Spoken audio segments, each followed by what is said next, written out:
So I've had a lot of men ask me if there's going to be an audiobook version on Audible for my book, The Narcissistic Wife.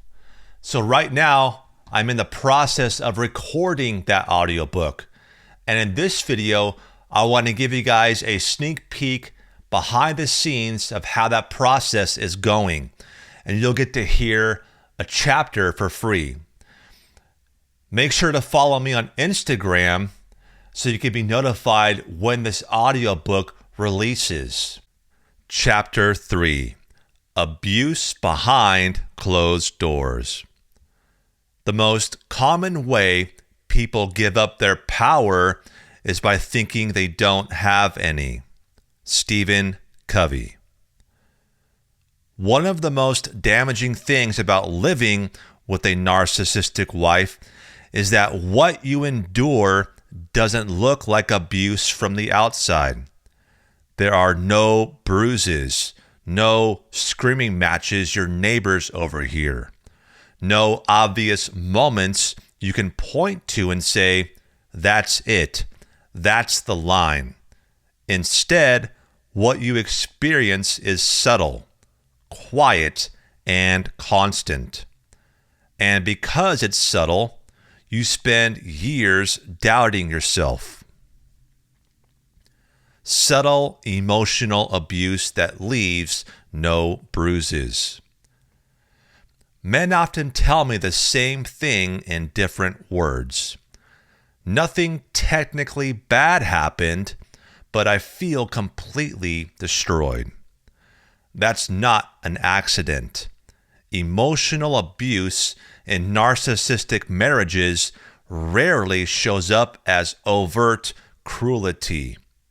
It shows up as chronic invalidation, withholding warmth, conditional affection, persistent criticism disguised as concern, emotional distance used as punishment. One man wrote to me and said, "She never calls me names.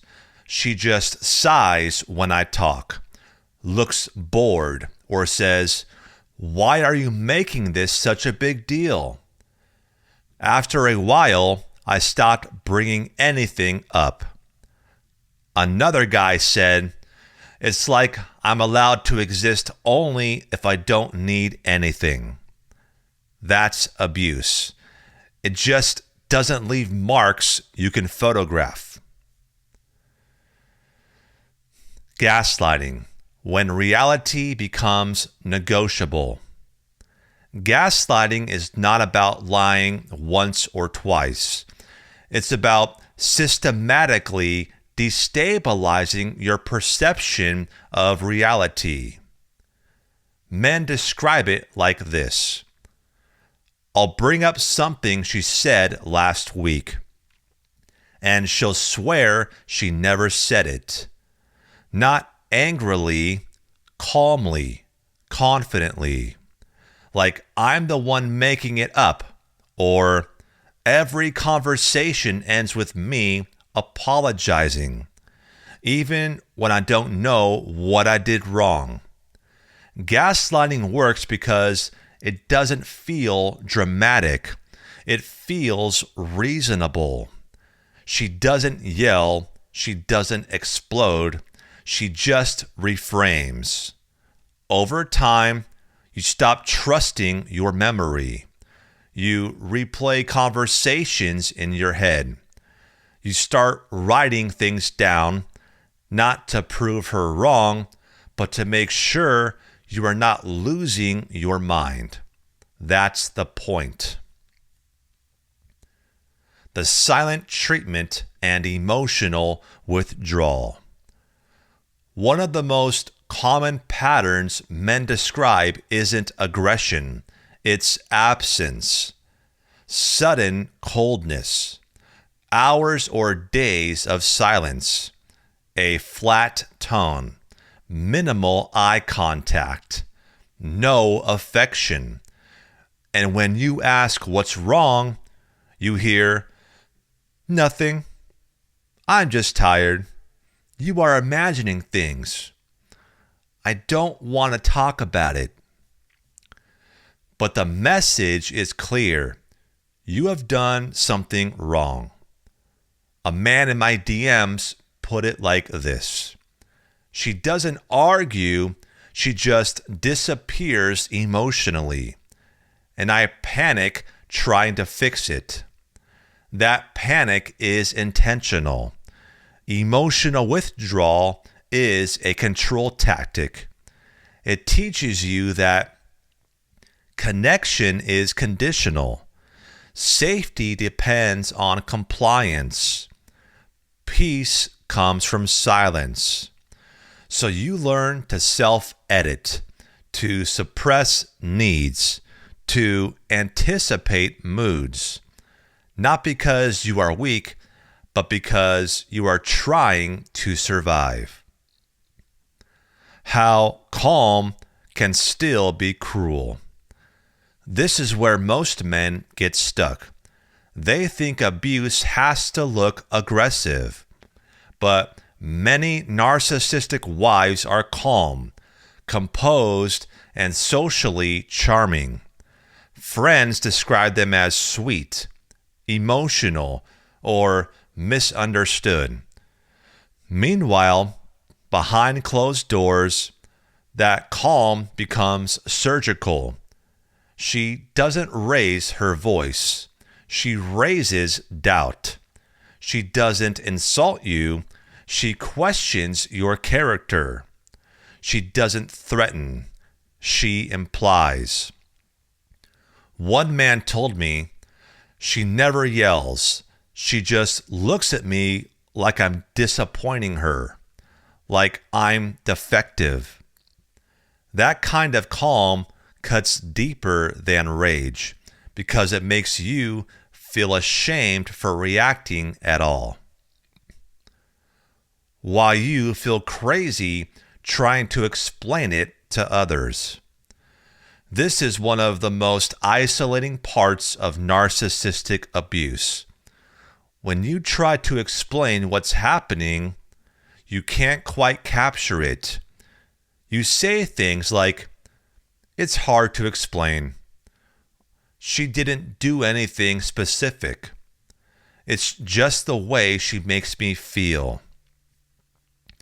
And people respond with, "Marriage is hard.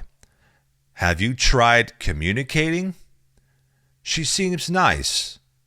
It takes two." So you stop talking, not because it doesn't hurt, but because you can't make it make sense to anyone else. One man said, "I stopped bringing it up because every time I did, I felt like I had to defend myself all over again." That's how abuse stays hidden.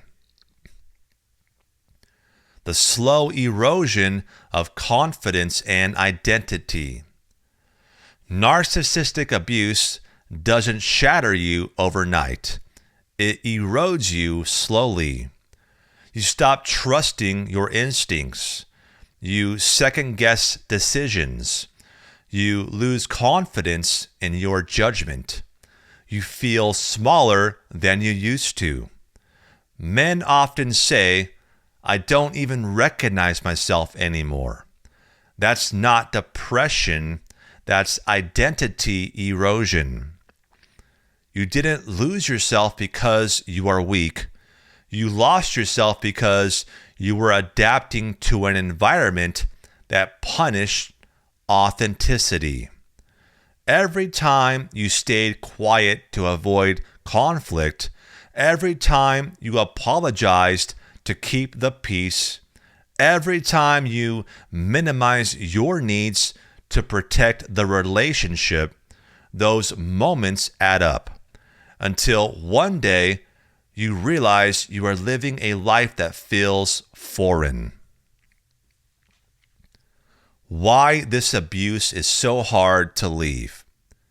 Here's the truth most men are never told. You are not staying because you are stupid. You are not staying because you like the pain. You are staying because your nervous system has been trained to tolerate confusion. And confusion is incredibly binding when pain and affection are mixed, when cruelty is subtle, when love feels conditional. Your body remains on edge, always waiting for things to return to normal. That's not love, that's conditioning. And until you understand that, you'll keep trying to fix something that was never designed to be fixed.